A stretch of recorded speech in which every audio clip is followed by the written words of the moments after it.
I'm Emily Previti of the Pennsylvania Capital Star and host of Folo PA, our podcast focused on policy affecting Pennsylvanians, featuring audio journalism that emphasizes context, accountability, and community impact. In the vast majority of states, businesses have to file reports every year or two, and that includes Pennsylvania, as of 2025, when the law changed in the Commonwealth from just once per decade previously. But it turns out that some of the state legislators who enacted the new rule have not been following it. More than 24 of them disclosed income or a financial interest in companies that had overdue filings or weren't registered with the state at all. Ethan Young, who's a Pennsylvania Legislative Correspondents Association intern, broke the story and made time to talk about his reporting. Ethan, thank you for making the time to talk, first thing on a Monday. And made time to talk about his reporting. So, Ethan, can you tell us a little bit about how you landed in Harrisburg with the PLCA this summer? So I'm a rising senior at the University of Pennsylvania, where I work to edit our student newspaper, the Daily Pennsylvanian. I've been interested in journalism since my freshman year. Penn's had a tumultuous couple of semesters on campus, the resignation of our president, federal investigations, and also a widespread number of policy changes following executive action from the Trump administration. And so I've always been interested in covering politics. I've been a lifelong Pennsylvania resident and I've lived in Philadelphia for my entire life, and had heard about this internship program through the Legislative Correspondents Association, which, for those of you who might not know, is a rotational program. So I rotate through 6 different newspapers here in the Capitol covering state government. And it's been a really great way to understand the different ways that Harrisburg works and also how policy enacted here at the state government really trickles down to people living across the Commonwealth. So, what got you interested in pursuing this story? So I am new to Harrisburg, new to covering state government. My first time in Harrisburg was the week before I started my internship here. And so I am coming into covering local government as an outsider, as someone who is new to understanding how these systems work and also how local government works. I look at many of these policies and ethics rules and campaign finance disclosures similar to how the average voter who's somewhat interested in politics but hasn't really experienced these things in Harrisburg looks at them. And so I had been digging around on these campaign finance disclosures, which are publicly available information. So every state lawmaker and those who are also running for election and also people who hold other government positions in Harrisburg are required once a year to submit these annual disclosures, which show sources of income, potential ownership stakes in companies, gifts they've received from different organizations and individuals. And the point is to help paint a picture of where the money that lawmakers are earning comes from. And I think something that's important for people to know is also in Harrisburg, about half of lawmakers, according to a 2024 analysis from the Inquirer, have outside income. So that's both very common and also perfectly legal. And so I've been looking at these disclosures to help get a better sense of where that money might be coming from. And I noticed that many lawmakers who disclose income from businesses were out of date of this most recent filing that is required in the state. And for example, you can see on a lawmaker's disclosure, they list income from a business, and you can check on the Department of State website. And for many lawmakers, that filing was listed as overdue in the Department of State database. And I then started looking at every single lawmaker's statement of financial interest to understand how many people exactly were late to submit these filings that are now required in the Commonwealth. Gotcha. The way that you wrote the story, it was very succinct, and there wasn't a wasted word. But sometimes when that's the way you write or you pull something together, it makes it seem like it was very easy and didn't take a lot of time. But that is, I have to imagine, not the case with this. How long had you been working on this story? I had been looking into this for a number of weeks, actually. Because my program rotates, it means that I oftentimes have been starting a story or looking at a project before I rotate to the next newspaper outlet that I'm working at. So in this case, I started looking at these types of filings about 4 weeks before I ended up publishing the story with the Capital Star. I was working on another story where I was looking at campaign finance disclosures and noticed that certain lawmakers were using or disclosing income from LLCs. And so I started poking around then, and I ended up then looking through every single lawmaker's filing, which is not a particularly straightforward process. in many cases because the website is not necessarily the most user-friendly, and also lawmakers from year to year often submit different filings under different versions of their name. Some years you have a middle initial included, some years you go by a different first name, and so doing the searches themselves took a while. And of course, in stories like this, you also are constantly checking and rechecking to make sure the information you're publishing is accurate and up to date.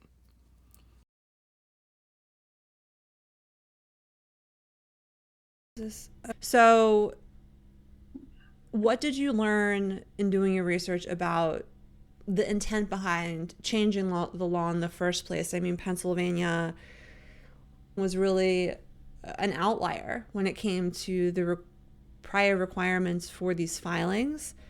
And we as a state, I don't know if you picked up on this, can feel quite comfortable hanging out there for a while. So I'm wondering what sort of motivated the lawmakers in this case a few years ago to start looking into changing the law. Yeah, so this has been a piece of legislation years in the making. Even though it most recently went into effect starting in 2025, this was something that was passed by state lawmakers back in 2022. And my understanding from my research of this particular bill was that this was a large kind of omnibus package of updating Pennsylvania's business codes and business regulations. And the point of it, as you mentioned, Emily, is to help bring Pennsylvania up to par with many of our other states. And so this language was sponsored by Representative Brad Rowe, and it was drafted by the Pennsylvania Bar Association. And the goal, through testimony given about the bill back in 2021, was essentially almost every state, in fact, every state in the country, either required businesses to submit these filings to their state every year, or in some cases every other year. And up at that point, Pennsylvania is only requiring these business owners or these governors of LLCs in certain cases to submit these filings once every 10 years. And so this wasn't necessarily packaged as being a massive change. This was more so packaged as the common sense change to bring Pennsylvania really up to par with other states that have these requirements much more consistently and frequently. Probably goes without saying, it's great for our elected leaders to follow the law, especially one they themselves might have passed. So in your mind, is there anything about this particular law that, would sort of underscore that general premise? What is it about this law that makes it particularly important for them to comply? I think, like you mentioned, we always want to see lawmakers who are enacting laws following those laws themselves. And I think to underscore that here, this was passed completely unanimously back in 2022. So every single state lawmaker in office at that time voted to advance these business codes to help bring Pennsylvania up to par with other states. And I think one of the things why I initially looked into this story in the first place was also that these new reporting requirements require companies, and as some context, these are companies of all different sorts. These are domestic businesses. These are businesses that are incorporated outside of the country as well. These are also companies like LLCs and nonprofit organizations too. So it's a wide range of business associations that are required to submit these filings. And one of the things that this new standard does is it means that all businesses must list some sort of owner or governor or officer, essentially telling people who look in the Department of State business search database who is one of the people calling the shots for the organization. And so I found that as an interesting hook into the angle for lawmakers, because it helps you to understand whether an association which a lawmaker is profiting from is controlled by themselves, whether it's controlled by a member of their family, whether it's controlled by a business partner who might, for example, have a stake in legislation or other policy stakes that a lawmaker is taking. And if someone wants to look into this database or the system, it helps to paint a more complete picture as to who is in the orbit of a lawmaker when it comes to the places they're making their money or the businesses in which they have a stake or financial interest or help call the decisions themselves. And I think one other thing that I think is helpful here too is, as I mentioned earlier, these systems are cumbersome to navigate. They are complex. You need to know the right places to look, and also in many cases to check that the information submitted by a lawmaker is accurate when it comes to a place where they are listing a business or an entity on their financial disclosure, it's also helpful to check, for example, that the addresses match or that the names match. And in some cases, I actually found that lawmakers who listed businesses either had the wrong addresses or listed the wrong name of a business and ultimately corrected that based on this reporting.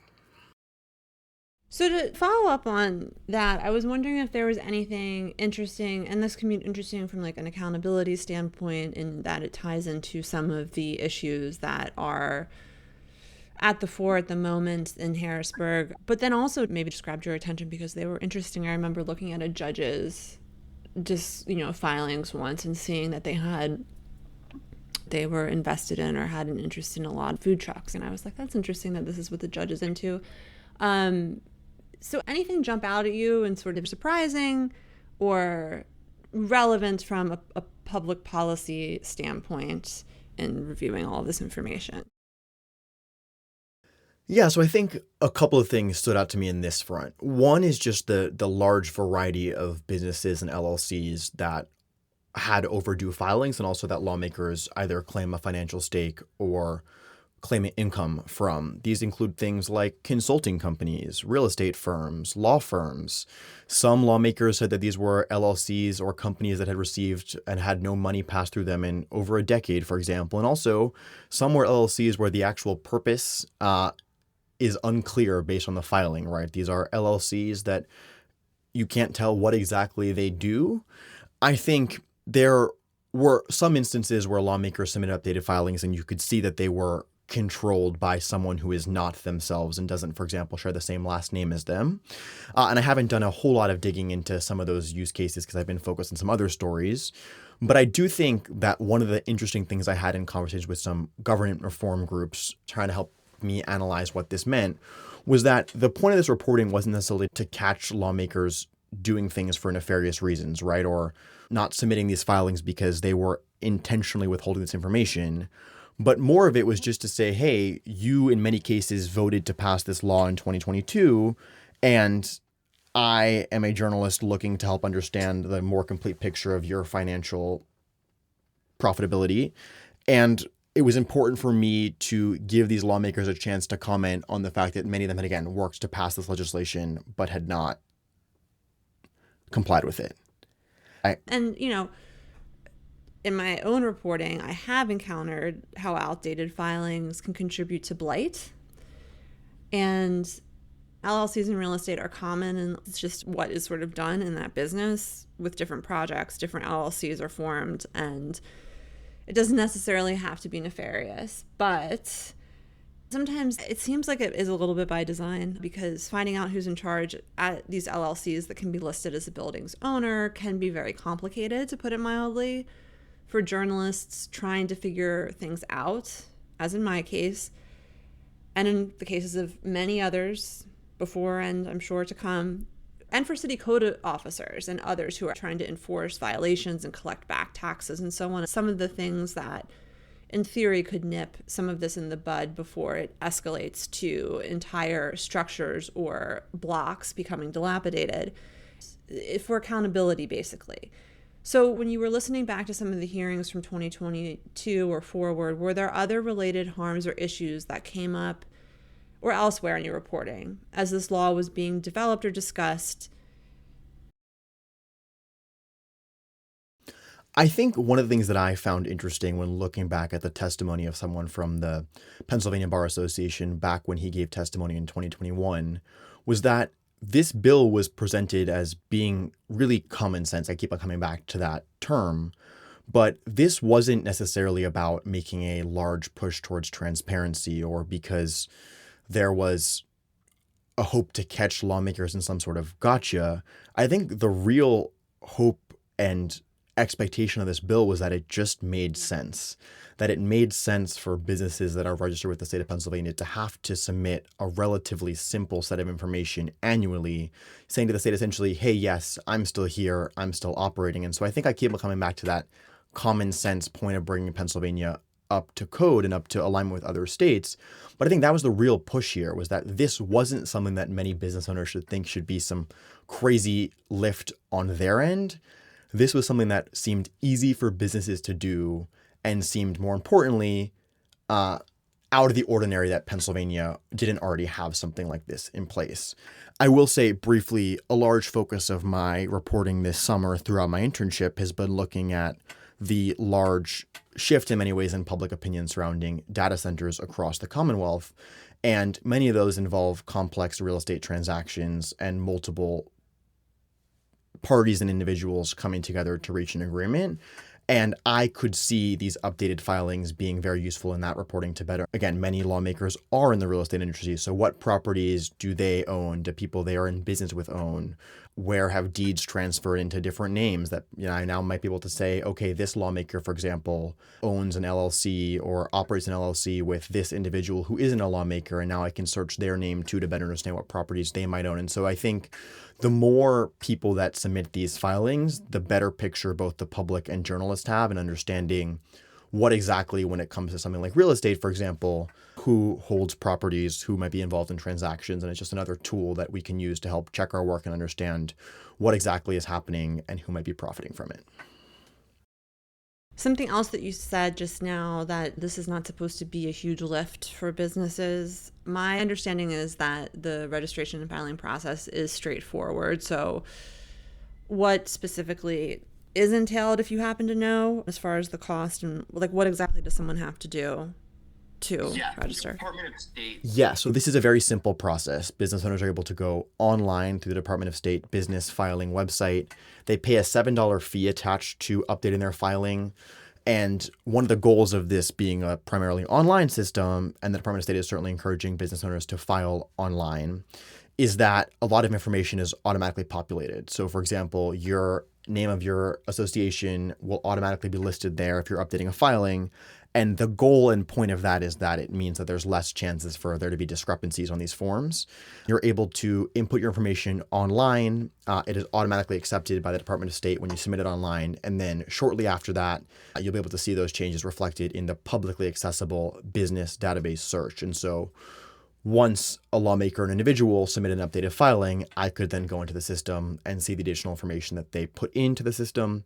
And also you can see when they had updated their filing most recently. And a little bit of timeline context here. This was passed in 2022, signed into law by then Governor Tom Wolf. And when it was signed into law, the bill gave a 3-year leeway period, essentially, for people who are responsible for filing these on behalf of business associations in the state. And so even though it was passed in 2022, the first year where these were required and where this Department of State began marking things as overdue was in 2025. And even after that, there is no essentially any consequence until the late half of 2027, the beginning of 2028. So you found out that of these 24 plus lawmakers, some disclosed interests in or ownership of businesses with outdated filings. Some of these outdated filings also were incomplete. They didn't really have all of the information you would want as far as people who are involved. And then some disclosed interests in business that were not registered with the state at all. So I'll start with those who updated their filings during the time between you initially contacted them and then just before publication. So do we have a count of where how many is still tumbleweeds, basically, like they've done nothing, said nothing?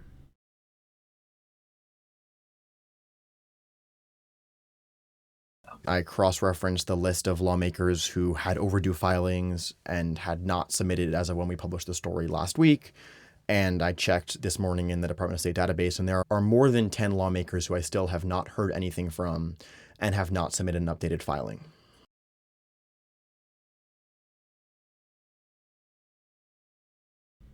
I gave each of those lawmakers, or in some chances their communications staff or another staffer in their office, a chance to comment.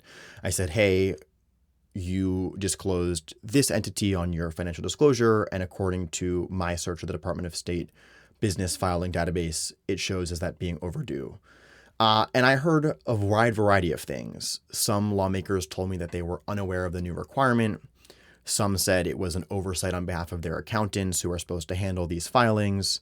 Some were confused, it seemed, based on when these actual deadlines went into place. And some did tell me that right away that they did file or submit a filing. And some lawmakers did submit a filing but didn't tell me. And some lawmakers neither responded nor submitted an updated filing. And then what I did see is after the story was published, several more lawmakers in recent days, again, I checked this morning, have submitted updated filings after the story was published, but they still did not circle back letting me know they did so. And in that group of people who had late filings that you haven't heard anything from, were any of them also incomplete, like didn't have all of the information, or were some of them incomplete, or were some of them complete as of when they were last filed, like it had all of the information, who was in charge, etc. It's just it hadn't been updated in a while? I have screenshots of everyone. Let me look right now to see. I can see pretty easily. I take so many screenshots of these things so I can constantly know when things have been updated. Yeah, I hear you. It's a lot to keep track of. So of the lawmakers who neither potentially responded to me and still haven't updated their filing in the system, almost all of them have incomplete filings. And so that means in many of these cases, there is no person like an officer or a governor who's responsible for overseeing the affairs of that association. And so again, back to my previous point, that does mean that for many of these lawmakers who still have overdue filings, you can't tell who exactly is calling the shots, whether it is the lawmaker themselves, whether it is someone who is associated with them or their family, or whether it is a third-party individual who we and the general public do not know who that person may be. Gotcha. And the 4 that had businesses that weren't registered at all, you haven't heard from them? I have not. So there were 4 lawmakers who, according to their statements of financial interest, they listed business entities. And I'll note here, there are certain entities that are exempt from submitting filings, but the way that these entities were listed does not seem to indicate that these groups are exempt. And those included things like a representative's farm, a multimedia production company owned by a lawmaker, and 2 instances of lawmakers disclosing income from LLCs that are not registered with the state. And that was both confirmed by a search that I did, and I sent those names over to the Department of State as well. And they said that no entities under those names are also listed in their system. And I will note here that there were also some lawmakers who, based on the names that they used on their financial interest statements, either showed up as being an overdue filing or not existing in the system at all. And at least 2 lawmakers or their staff got back to me and said, hey, the name we submitted on our form is actually the incorrect name. And we've since gone ahead and updated that. And so that also does raise some questions about, in the hundreds of these forms that are filed each year, are there potentially other instances in which the names listed on these forms contain a misspelling, or contain the wrong address, or contain just the wrong name or entity completely? And what does that mean ultimately for people like the public or other journalists looking to track down where people are getting their income from? And so can I guess that Charity Krupa from Fayette County had the farm, and Russ Diamond from Lebanon had the multimedia production company? Is that correct for those 2? That is correct. It is Representative Charity Krupa who does list a cattle farm on her financial interest form that is not registered with the state, or at least doesn't appear to be registered with the state. And Representative Diamond does own a multimedia production company that similarly you do not find in the Department of State database. I will note that certain business types like general partnerships or foreign entities do not have to be registered in Pennsylvania, but it seems as both of those do not fall into those categories. And also 2 other lawmakers list LLCs, which do need to be registered with the state, and they are not in the database either. And I reached out to the offices of all 4 representatives for comment on this matter and was told either that they could not comment or was not given a response at all. Interesting. Yeah. So in your story, you mentioned that administrative dissolution is the consequence for this. So can you talk a little bit about that and what the trajectory is and what that means in layman's terms or practical terms? Yes. So 2027 is the year when that administrative dissolution penalty per se comes into play. That means that starting in 2028 is really when that could be enforced. And I want to note here that the Department of State is not really an enforcement mechanism. They are more a depository of records. So they're keeping track of the record submission, but aren't enforcing anything like criminal penalties here. But if a business fails to submit their annual report starting in that time period, they could be subject to administrative dissolution, which means most practically they would lose exclusive rights to their name. So if an LLC is operating under a certain name and they are administratively dissolved and another LLC comes into the picture and says, I want to use that name, that new LLC would be the one who has the rights to that.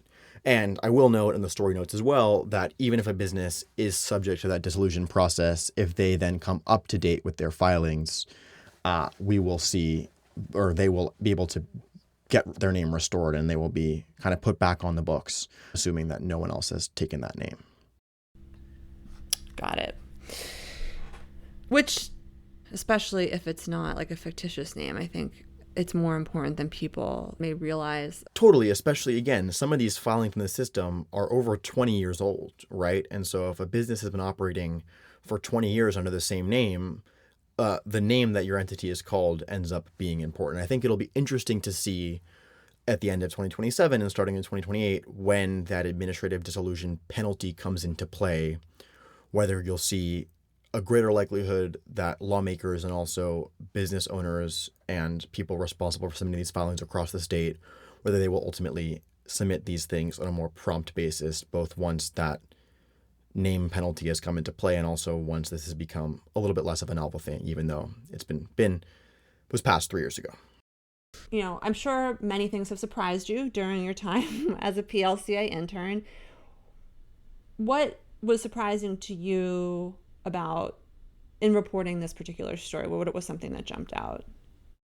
I think, Emily, as we mentioned earlier, this isn't a particularly hefty lift, right? This is a $7 annual fee. This can be done online, it seems, in a matter of minutes. And I was surprised that even after the story was published, there are still several lawmakers who have not submitted either an updated filing or have not responded to the email I sent them, request for comment. I will note there are a few lawmakers here that seem to have an overdue filing for a larger entity like a law firm, for example, that they might not either have a ownership or a major stake in controlling those operations, so they might not be responsible for submitting that updated filing.